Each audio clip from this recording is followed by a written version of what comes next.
पत्रिका में हमने देखा था वह देश कौन सा है? राम नरेश त्रिपाठी। जो बाकी हिस्सा बचा हुआ है इस पाठ का, गद्य पाठ, पद्य पाठ का, उसे हम पूरा करेंगे।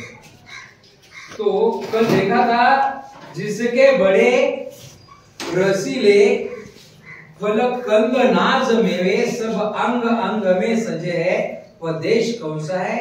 जिसमें सुगंध वाले सुंदर प्रसून प्यारे दिन रात हंस रहे हैं वह देश कौन सा है? तो कल देखा था मन मोहिनी, मन को मोहित करने वाली प्रकृति का मतलब कल देखा है हमने। प्रकृति मतलब क्या? कुदरत, निसर्ग। तो प्रकृति की जो गोद में बसा है वह देश कौन सा है? भारत देश है। और जिसके चरण निरंतर, रत्नेश मतलब सागर, समुद्र धो रहा है, और जिसका मुकुट हिमालय है। मुकुट मतलब पहले राजा महाराजा मुकुट पहनते थे ना मुकुट। तो जिसका मुकुट हिमालय वह देश कौन सा है? जिस देश की नदियां हमेशा सुधा की धारा बहा रही है। सुधा मतलब क्या देखा था कल? अमृत, अमृत की धारा बहा रही है, सिंचा हुआ सलोना वह देश कौन सा है? तो जिसके बड़े रसीले फल कंद नाज मेवे। फल मतलब पता है सबको? फल कौन सा, कौन कौन से फल आपको पसंद है? बताओ एक एक करके। आम, आंबा नहीं कहते, हिंदी में आम कहते। मराठी में क्या कहते? आंबा, हिंदी में आम। अमरूद और अनार। अनार का मतलब समझते हो सब लोग? क्या अनार मतलब? अनार मतलब क्या बताओ पहले? शाबाश। सेब, बिल्कुल सही। केला भी पसंद होगा सबको, अनानास पसंद होगा, बहुत सारे फल, फलों के नाम तो पता है सबको। फल कंद, कंद मतलब शकरकंद मतलब पता है? शकरकंद क्या? बोलो बोलो, सही बोला, कौन बोला? रताड़ी। मराठी में क्या कहते हैं? जमीन के अंदर होते हैं ना, कंद उसे कहते हैं। जड़ होती है, मूली होती है उसकी। तो गाजर, गाजर है ना, मूली, ये क्या है? जमीन के अंदर उगते हैं, है ना? तो और इसीलिए उसे कंद कहते हैं। जिसके बड़े रसीले, रसीले मतलब रस भरे, रसीले मतलब रस भरे। हम आम का रस बनाते ना, आमरस कहते हैं उसे, कहते हैं ना। तो जिसके बड़े रसीले फलकंद नाज मेवे, मेवा मतलब पता है ना, बादाम काजू होते हैं उसमें, उसे बड़े रसीले फलकंद होते हैं, नाज होते हैं और मेवे होते हैं। सब अंग में सजे है, सब अंग में मतलब भारत देश के अलग अलग अंगों में, अलग अलग भागों में अलग अलग फल कंद नाच मेवे पैदा होते हैं, उगाते हैं लोग, उसकी फसल होती है। कश्मीर में क्या ज्यादा आता है? कौन से फल? सेब। जैसे कि महाराष्ट्र में, नागपुर में क्या प्रसिद्ध है फलों में? संतरा। नासिक अंगूर, है ना? नासिक के अंगूर बहुत प्रसिद्ध है। तो जिसमें सब अंग में सजे, सब जगह पर, अलग अलग जगह पर अलग अलग फल कंद नाच मेवे निर्माण किए जाते हैं, उगाए जाते हैं, जिसमें सुगंध वाले प्रसून प्यारे दिन रात हंस रहे वह देश कौन सा है? तो जिसमें सुगंध वाले सुंदर प्रसून प्यारे। प्रसून मतलब क्या है? प्रसून का मतलब क्या है? फूल। और समानार्थी शब्द बताओ फूल के लिए? पुष्प। शाबाश। और सुमन, पुष्प, फूल, समझ रहे ना? तो जिसमें सुगंध वाले, सुगंध वाले मतलब खुशबू वाले, खुशबू वाले प्रसून प्यारे दिन रात हंस रहे। कल देखा था आपने गुलाब का फूल, देखा था ना, दिन रात हंस रहे। तो वह देश कौन सा है? वह देश भारत देश है। मैदान गिरी वनों में हरियाली लहराती आनंदमय जहां है, वह देश कौन सा है? जिसके अनंत धन से धरती भरी पड़ी है, संसार का शिरोमणि वह देश कौन सा है? सबसे प्रथम जगत में जो सभ्यता रहेगा, जन जन का दुलारा वह देश कौन सा है? नव क्रांति के पुजारी सेवक सपूत जिसके, भारत सिवाय दूजा वह देश कौन सा है? मैदान गिरी वनों में हरियाली लहराती। मैदान मतलब खेल का मैदान है, उसी तरह से और हर जगह पर मैदान भी होता है ना, कहीं पर मैदान है, कहीं पर गिरी है। गिरी मतलब पर्वत, समझ लो ना। कल देखा हिमालय पर्वत है, और खेल का मैदान होता है, खेत में जाते हो तो वहां पर भी मैदान होता है ना। तो मैदान गिरी वनों में वन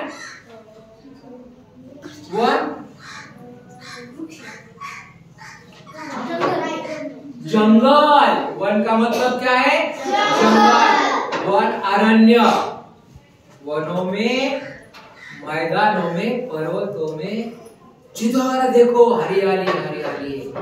हम वंदे मातरम कहते ना, शस्य श्यामला मातरम फुल्ल कुसुमित द्रुमदल शोभिनी, है ना।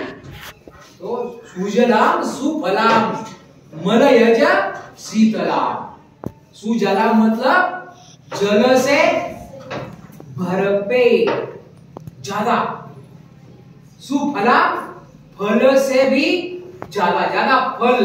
सुजलाम सुफलाम मलयज शीतलाम। तो मलयज मतलब मलय पर्वत है। मलय क्या है? गिरी है, पर्वत। वहां से जो हवा आती है वो ठंडी होती है और सबको ठंडक पहुंचाती है। उसी तरह से मैदान गिरी वनों में हरियाली लहराती। लहराना मतलब लहराना। हरियाली मतलब क्या बोलो?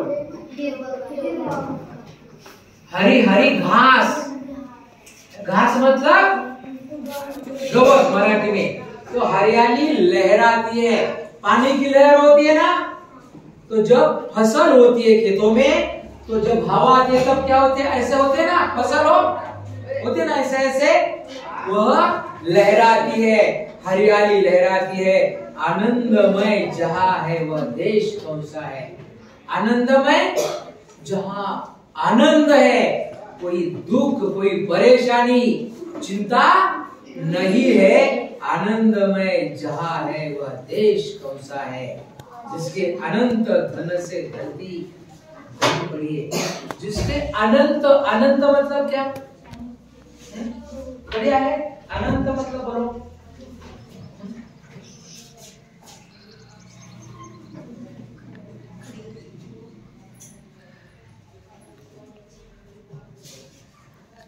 अनंत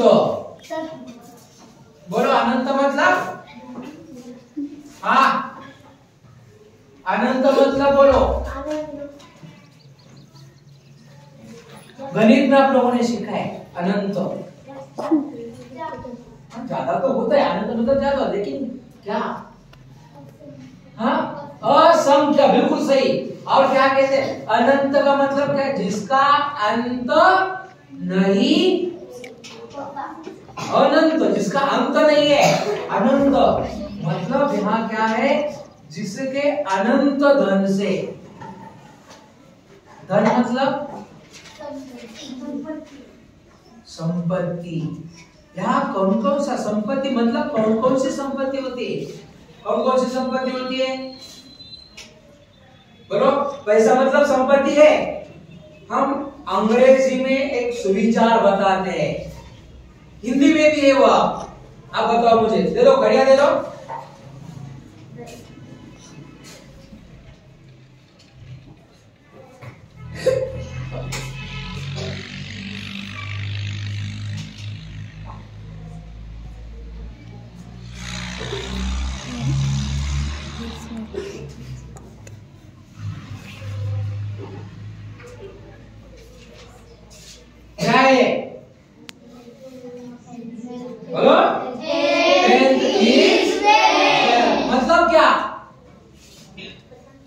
हेल्थ का मतलब क्या? आरोग्य। आरोग्य को हिंदी में क्या कहते हैं? स्वास्थ्य। हाँ,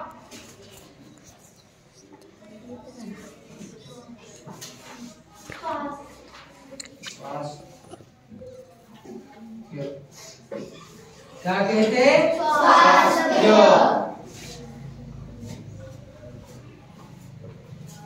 वेल्थ मतलब? वेल्थ अंग्रेजी शब्द है, बोलो। स्वास्थ्य ही संपत्ति है। वेल्थ का मतलब क्या है? संपत्ति। मतलब हमारा स्वास्थ्य संपत्ति है, हमारा ज्ञान संपत्ति है ना। देखो पैसा तो आता जाता रहता है, आज कमाया कल गया फिर वापस आएगा, लेकिन जब हमारा स्वास्थ्य बिगड़ता है तो वापस मिल सकता है क्या? जल्दी नहीं मिल सकता। और चारित्र्य, हमारा चारित्र्य भी हमारी संपत्ति है ना। मतलब चारित्र्य कैसे बनता है? कैसे बनता है? हम कहते हैं इसका चरित्र अच्छा नहीं है, कहते हैं ना, ये इसका चारित्र्य अच्छा नहीं। चरित्र मतलब कैरेक्टर कहते हैं अंग्रेजी में उसे, चरित्र मराठी में चरित्र कहते हैं। अब हमारे बैठने से उठने से, हम किसी के साथ बातें करके, हमारा बोलना चलना उठना बैठना, हमारा बर्ताव मतलब समझते हो ना, बर्तन, इससे हमारा चरित्र बनता है। अगर चरित्र गया तो सब गया, जिनमें मतलब नहीं है। तो भारत देश सबसे सुंदर है और इसमें जो धन है अनंत है। संस्कृति है भारत की, ये संपत्ति है हमारी। यहाँ के वन जंगल संपत्ति है, यहाँ के लोग भी हमारी संपत्ति है। तुम लोग भी देश की संपत्ति है, वैज्ञानिक संपत्ति है, अच्छे लोग संपत्ति है, साधु संत, ये भी हमारी संपत्ति है। जिसके अनंत धन से, और जंगल है, खनिज है, धातु है ना बहुत सारे, ये भी हमारी संपत्ति है। जिसके अनंत धन से, सोने की खदान मिलती है ना, खजाना मिलता है ना, तो यह भी संपत्ति है। जिसके अनंत धन से धरती भरी पड़ी है। संसार का शिरोमणि वह देश कौन सा है? संसार का शिरोमणि सबसे श्रेष्ठ होता है शिरोमणि। तो संसार का शिरोमणि वह देश कौन सा है? सबसे प्रथम जगत में जो सभ्य था रहेगा, जन जन का दुलारा वह देश कौन सा है? सबसे प्रथम जगत में मतलब इस दुनिया में सबसे पहला देश हमारा है जो सभ्य था। सभ्य मतलब सभ्यता कैसे? अगर हम ये सभ्य है, सभ्य मतलब क्या? अच्छा है, अच्छा उसका बोलना सभ्य है, बोलने में सभ्यता है, चलने में सभ्यता है, काम करने में सभ्यता है। नहीं तो हमेशा बार बार गालियां देते लोग को, तो सभ्यता का लक्षण है क्या? नहीं। सबके साथ अच्छा वर्तन करता है, सबका भला सोचता है और सबकी मदद करता है, सभ्य लोग होते हैं। समझते?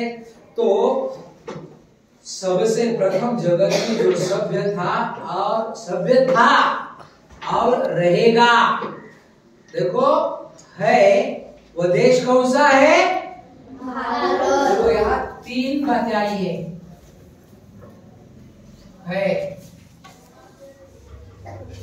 था, और यहाँ पर रहेगा भी आया है ना। ये है कौन से काल में? ये कौन सा काल है? ये वर्तमान, था, भूतकाल, है, हूँ कौन से काल में? वर्तमान, है, एक वचन है और बहुवचन अनुस्वार आता है तब बहुवचन होता है ना। है, हूँ, वर्तमान काल है, था, थी, थे, भूतकाल, रहेगा, रहेगी, रहेगी, रहेगे, भविष्य काल है। तो इस कविता में 3 काल देखे हमने। कितने काल देखे? 3। वर्तमान है ना, वह देश कौन सा है? वर्तमान काल है। था, सबसे प्रथम जगत में जो सभ्य था, मतलब भूतकाल है। और रहेगा मतलब आगे जाकर भी रहेगा। जन जन का दुलारा वह देश कौन सा है? जन जन का दुलारा है। सुन, क्या हो रहा है? कहां पर ध्यान है तुम्हारा? सीधा भाई। जन जन का दुलारा वह देश कौन सा है? जन जन मतलब जन ज्यादा नहीं कह सकते। जन जनता, लोग। जन मतलब क्या? जनता, लोग। जन जन का दुलारा, जन जन मतलब हर व्यक्ति का, दुलारा मतलब प्यारा, लाडला। तुम लोग जिस तरह से अपने माँ बाप के लाडले हो ना, दुलारे हो ना, तो उसी तरह से जन जन का दुलारा वह देश कौन सा है? नव क्रांति के पुजारी सेवक सपूत जिसके। नव क्रांति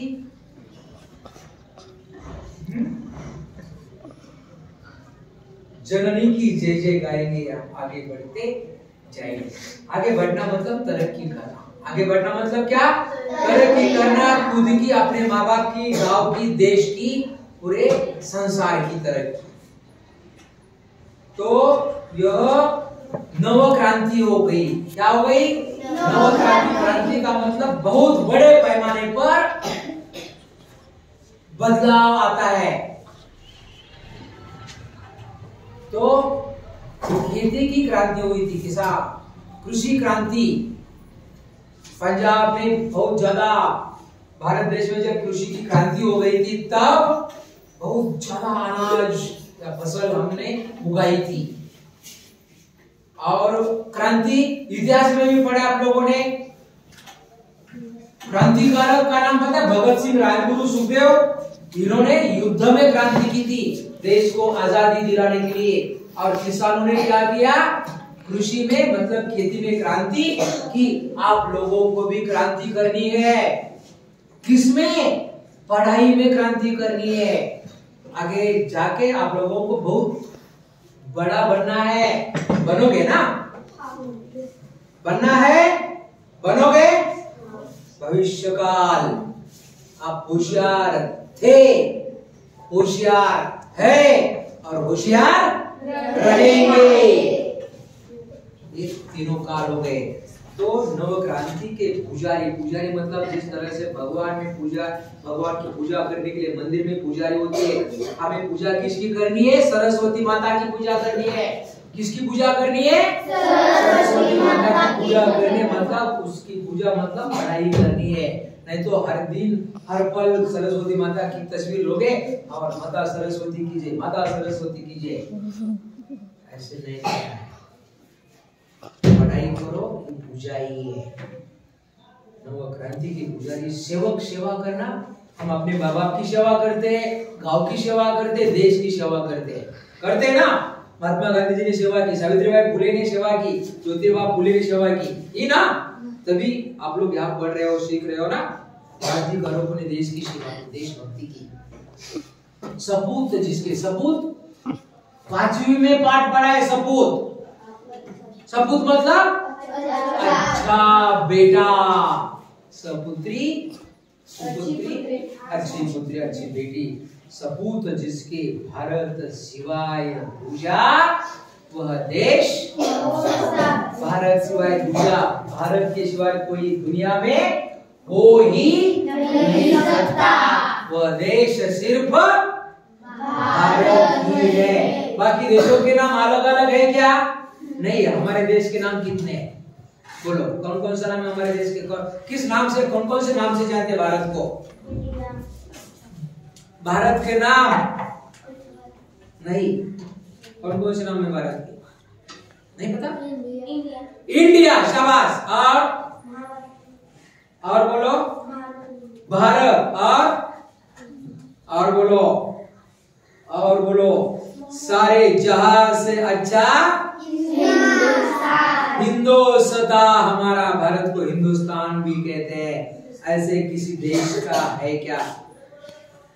अमेरिका को अमेरिका ही कहते हैं, पाकिस्तान को पाकिस्तान कहते हैं, चीन को चीन कहते हैं, लेकिन भारत के नाम भारत, इंडिया, हिंदुस्तान। भारत सिवाय दूसरा इस दुनिया में कोई भी देश नहीं हो सकता। हमें गर्व है ना? क्या कहते हैं? भारत माता की जय, भारत माता की जय, वंदे मातरम, वंदे मातरम। वंदे मातरम मतलब मातृभूमि को हम नमस्कार करते, नमन करते हैं। तो इस तरह से हम लोगों ने वह देश कौन सा है, राम नरेश त्रिपाठी जी की यह कविता बहुत अच्छी तरह से उन्होंने अपने देश का वर्णन किया है। इससे हमने पूरा किया है। अगर आपको कोई शक है, परेशानी है तो पूछ सकते हो। कोई शक होना भी नहीं चाहिए। बिल्कुल सही, ठीक है। कविता कंठस्थ करो और ताल सुर में गाने का प्रयास करो और सवाल जवाब तो लिखोगे ही, ठीक है।